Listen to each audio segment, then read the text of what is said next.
بسم اللہ الرحمن الرحیم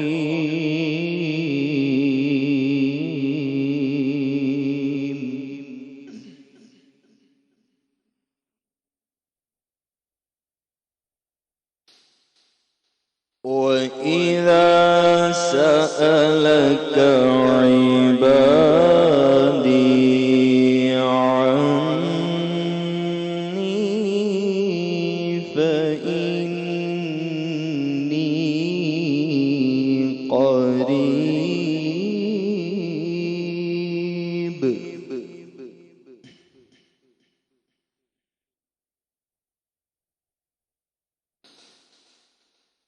أجيب دعوة الداع إذا دعان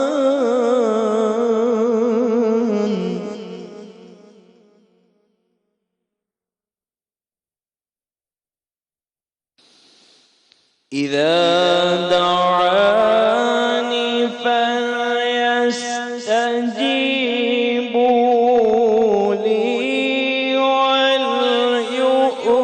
وليؤمنوا بي لعلهم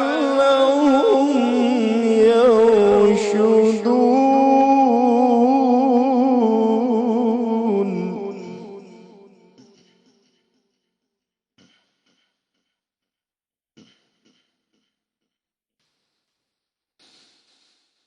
وَإِذَا سَأَلَكَ عِبَادِي عَنِّي فَإِنِّي قَرِيبٌ أُجِيبُ دَعْوَةَ الدَّاعِ إِذَا دَعَانِ فَلْيَسْتَجِيبُوا.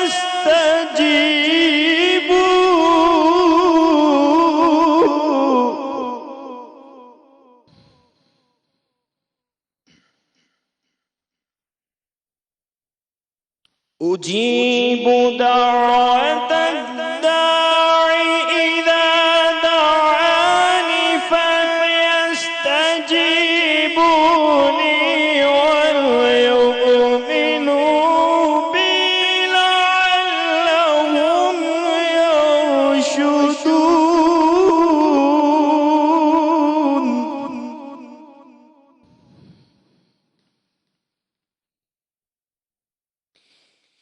لي وليؤمنوا بي لعلهم يرشدون. صدق اللہ العظیم. ترجمہ. اور اے حبیب، جب میرے بندے آپ سے میری نسبت سوال کریں تو بتا دیا کریں کہ میں نزدیک ہوں،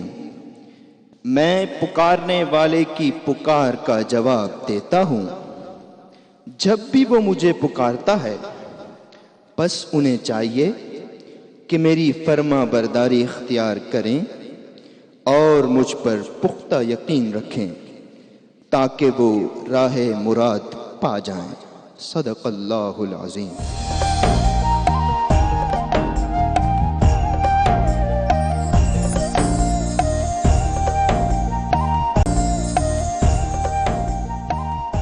بسم اللہ الرحمن الرحیم. السلام علیکم اور میں آپ کو خوش آمدید کہتی ہوں آج کی رمضان عشق ہے سحری نشریات میں. کیا خوبصورت انداز بیاں ہے جو اللہ تعالیٰ نے اختیار فرمایا ہے اپنے بندوں کو اور ہمیں یہ سمجھانے کے لیے کہ وہ پکارنے والے کی پکار سنتا ہے. بلکہ بہت ساری جگہوں پہ اس بیان کو دہرایا گیا. وہ کون ہے جو بے قرار دل کی پکار سنتا ہے اور جو ہم بار بار ایک دوسرے کو کہتے اور سناتے ہیں اور اپنے دل کو بھی اس سے تقویت دیتے ہیں کہ اللہ ہماری شاہرگ سے نزدیک ہے. سو اللہ تعالیٰ نے جب کائنات تخلیق فرمائی تو اسے علم تھا کہ انسان کو اپنی بے شمار حاجتوں اور ضرورتوں کے لیے کسی ایسے کی ضرورت ہوگی جس کی طرف وہ رجوع کر سکے، جس کی طرف وہ پلٹ سکے، جس کو وہ پکار سکے، اور جس کو پکار کے اسے یقین ہو کہ وہاں سے، اس دربار سے، اس بارگاہ سے اس کو وہ سب کچھ ملے گا جو کہ وہ چاہتا ہے۔ سو اللہ تعالیٰ نے یہ اپنی طرف منسوب کیا ہے، اور یہ دعا جو ہے حضور پاک صلی اللہ علیہ وسلم کے الفاظ مبارک، حضرت انس سے روایت کہ دعا عبادت کا مغز ہے۔ جسم میں روح کی جو حیثیت ہے وہی ہماری زندگی میں دعا کی ہے، کہ تقدیر کو اگر کوئی چیز ٹال سکتی ہے تو وہ صرف دعا ہے، اور دعا جو ہے وہ غائب درجے کی انکساری، انتہا درجے کا بندگی کا اظہار اپنے رب کے سامنے۔ جب ہم دنیا کی مشکلات سے، مصائب سے، آزمائشوں سے تنگ آ کر ایک رب کو ایک مانتے ہوئے اس کے سامنے ہاتھ اٹھاتے ہیں اور اپنی تمام جو بھی ہمارے دل کی حسرتیں ہیں، خواہشیں ہیں، جو لوگوں کے ستایا جانا ہے، جو تکلیفیں ہیں، وہ اس سے مانگتے ہیں، تو میرے رب کو یہ ادا اتنی پسند ہے کہ ایک حدیث مبارکہ کے مطابق، حدیث قدسی کے الفاظ ہیں کہ اگر تم گناہ نہ کرو اور اللہ تعالیٰ سے معافی نہیں مانگو، یعنی دعا نہیں مانگو، تو پھر اللہ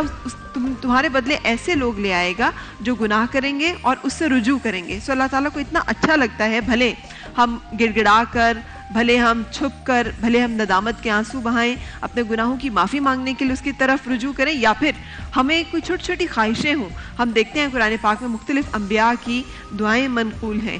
حضرت یونس علیہ السلام کی وہ دعا جس میں انہوں نے اللہ تعالیٰ سے استغفار اور معافی طلب کی تھی، ایک دعا ہی تو تھی جس میں انہوں نے اللہ تعالیٰ کو پکارا تھا کہ لا الہ الا انت سبحانک انی کنت من الظالمین، اور ساتھ ہی جواب جو آیا ہے وہ کتنا فوری طور پہ ساتھ ہی اللہ تعالیٰ کا جواب ہے کہ لا الہ الا انت سبحانک انی کنت من الظالمین فاستجبنا له ونجیناه من الغم وکذالک ننجی المؤمنین۔ ہم سن لیتے ہیں دعاؤں کو اور اسی طرح سے مومنوں کو غم سے نجات دیتے ہیں۔ اسی طرح سے مختلف دعائیں جو منقول ہیں، حضرت زکریا علیہ السلام اگر پکارتے ہیں اپنے رب کو اور کہتے ہیں کہ یا اللہ ربی لا تذرنی فردا وانت خیر الوارثین، تو انہیں فرزند عطا ہوتا ہے۔ حضرت ابراہیم علیہ السلام اگر دعا مانگتے ہیں کہ اس کعبے کو، اس مکہ کو ایک رہنے کی جگہ بنا دینا، اور یہاں پر جو ان کی اولاد ہے اس میں برکت دینا، اور اگر وہ یہ دعا کرتے ہیں کہ یا اللہ میری اسی اولاد میں سے ایک نبی مبعوث فرمانا جو انہی کو پاک کرے اور آیات جو ہے وہ پڑھ کر سنائے، تو یہ دعا بارگاہ عزدی میں کس طرح سے مقبول ہوتی ہے کہ رسول پاک صلی اللہ علیہ وآلہ وسلم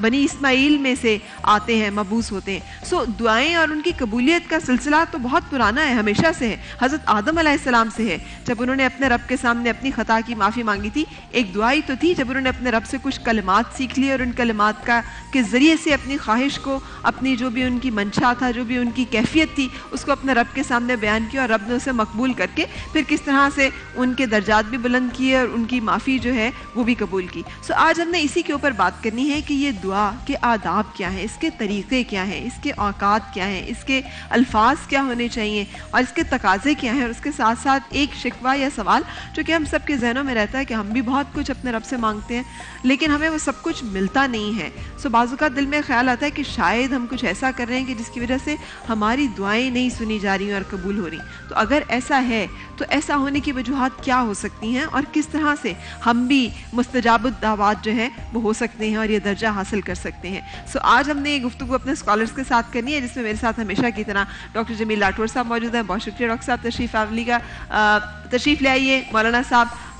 مولانا علامہ شبیر میسمی صاحب ہمارے ساتھ ہیں جو کہ ابھی سیٹ پہ تشریف لا رہے ہیں، اور ان کے ساتھ ساتھ مولانا ناظر الاسلام صاحب اس وقت یہاں موجود ہیں۔ بہت شکریہ آپ کی تشریف آوری کا۔ تشریف لائیے مولانا صاحب، بہت شکریہ۔ اور ریحان قادری بھائی بھی آ گئے ہیں، شکریہ آپ کے بھی ہمارے ساتھ ہونے کا۔ اور ان کے ساتھ آج ہماری بہت پیاری سی اقصیٰ عبدالحق، خوبصورت ثنا خان اور خوبصورت انداز میں ثنا خوانی کرنے والی ثنا خان، سو بہت شکریہ۔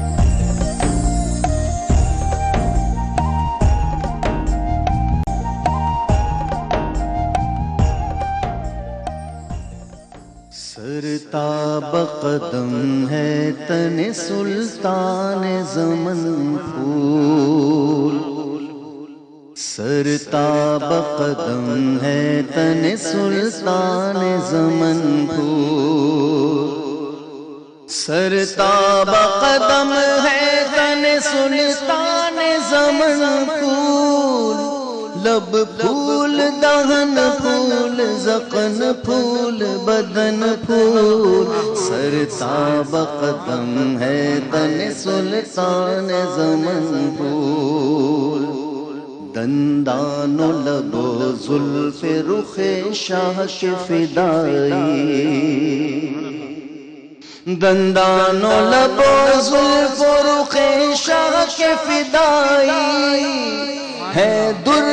عدن لال یمن مشک ختن پھول، سرساب قدم ہے تن سلطان زمن پھول، دن کا بھی ہمارے تو ہلائے نہیں ہلتا، دن کا بھی ہمارے تو ہلائے نہیں ہلتا،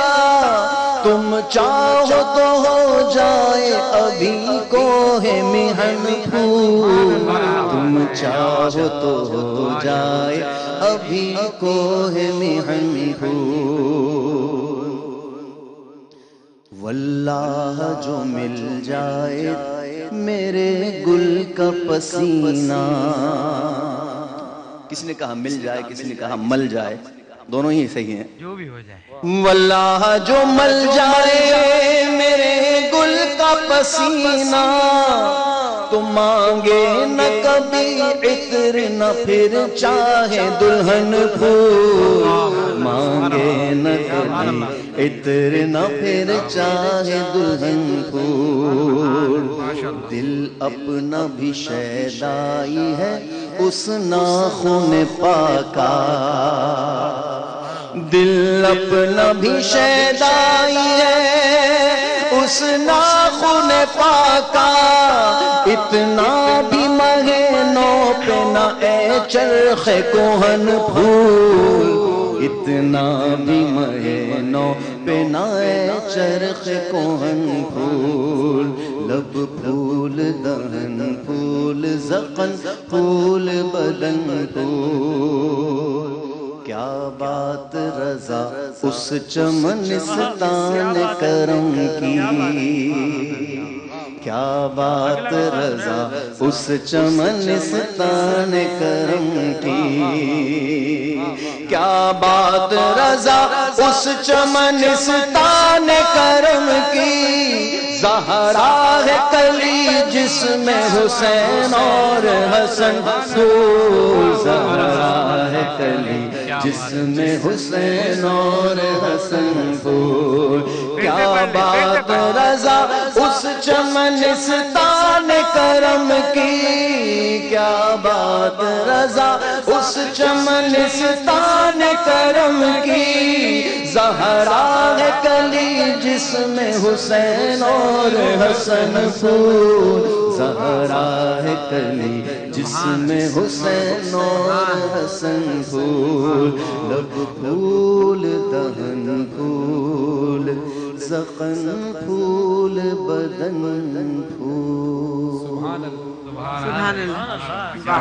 بہت خوب، سبحان اللہ۔ ریحان بھائی ماشاءاللہ اتنی بڑی کلیکشن لگتی ہے آپ کے پاس مجھے تسبیحوں کی، کتنی تسبیحات ہیں آپ کے پاس؟ ہاں یہ بہت اچھا سوال کیا آپ نے، ہر روز ایک نئے رنگ کی ہوتی ہے، مجھے تسبیحات، جیکٹ جس رنگ کی پہنتا ہے اس رنگ کی پھر اس سے ملتی جلتی وہ بھی ہوتی ہے، لباس سے رنگ کی۔ جی یہ جہاں بھی میں مقدس زیارتوں پہ جاتا ہوں نا، یہ میں نے نجف اشرف سے ابھی جب ایک مہینے پہلے میں گیا تھا، اور مجھے شوق بھی بہت زیادہ ہے تسبیحات کا۔ علامہ صاحب نے ایک دفعہ مجھ سے پوچھا بھی تھا کہ تسبیحات رکھتے ہیں اس کی کوئی خاص وجہ، تو میں نے اپنا ایک اپنی ذہن کے مطابق میں نے جواب دیا تھا کہ تسبیح جب میرے ہاتھ میں ہوتی ہے نا تو کچھ نہ کچھ پڑھ لیا جاتا ہے، یاد رہتا ہے، تھوڑا سا ہوتا ہے کہ تسبیح پڑھی چلو بھی اٹھا لو 2-4 دفعہ درود شریف ذکر اس کا جو، ورنہ تسبیح نہ ہو تو میں نہیں غافل ہو پڑھ جاتا آدمی، اس لیے میں رکھتا ہوں۔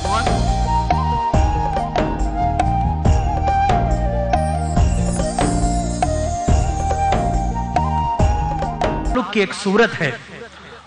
اور جب بندہ دیکھتا ہے کہ اس کے سارے سہارے چھوٹ گئے، سارے دروازے بند ہو گئے، سارے ناطے ٹوٹ گئے، روٹ گئے، اور ساری کی ساری چوکھٹ، سارے سہارے، سارے دروازے بند ہو گئے، اور جب وہ مایوسیوں کے اندھیروں میں گم ہو رہا ہوتا ہے تو اس کے دل سے ایک صدا بلند ہوتی ہے کہ نہیں، کوئی ہے جو میری فریاد کو سننے والا ہے، کوئی ہے جو میری